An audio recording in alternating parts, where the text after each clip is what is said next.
இந்த பலாப்பழத்தில் ஒரு பலகாரம் செய்ய போகிறோம். முழுசாக பாருங்கள். பார்த்துட்டு பிடிச்சிருந்தா லைக் பண்ணுங்க, ஷேர் பண்ணுங்கள், கமெண்ட் பண்ணுங்க.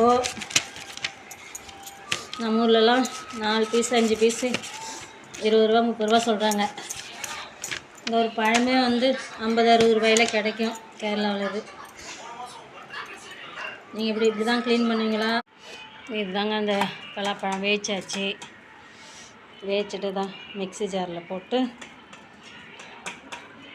அரைக்கணும்.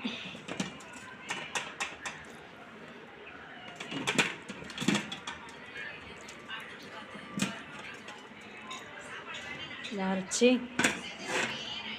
ஒரு வானல் வச்சு இதில் நல்லா நெய் ஊற்றி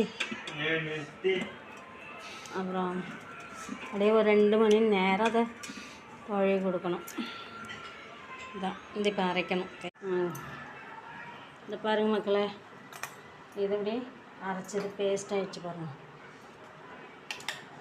ஊற்றலாம். ஊற்றிட்டு நல்லா நெய் ஊற்றணும். நெய் ஊற்றிட்டு அப்புறம் அடுப்பு பற்ற வைக்கணும். இல்லைன்னா அடி பிடிச்சணும். கை விடாமல் துழவணும். அடி பிடிச்சிடும். நல்லா அல்வா பதத்துக்கு துழவி நெய் பிரிஞ்சு வர வரைக்கும் துழவி அதுக்கப்புறம் எடுத்து வச்சோம்னா ஸ்டோர் பண்ணி 1 வருஷத்து வரைக்கும் சாப்பிடலாம்.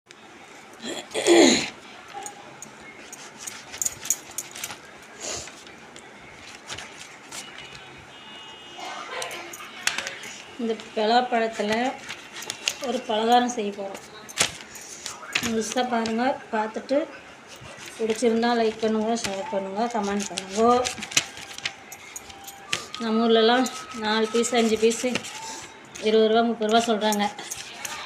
இந்த ஒரு பழமே வந்து 50-60 ரூபாயில் கிடைக்கும் கேரளாவில். இது நீங்கள் இப்படி தான் க்ளீன் பண்ணுவீங்களா மக்களே? இதுதான் நேற்று எடுத்த பலாப்பழத்தோட அல்வா. இந்தமாரி எண்ணெய் பிரிஞ்சு வர வரைக்கும் கிண்டணும். நான் ஒரு 2 மணி நேரம் இதை சிம்மில் வச்சுட்டு நெய் ஊற்றி ஊற்றி ஊற்றி கிண்டணும். இந்த பாருங்கள் பதம் அப்படி வந்துருக்குது.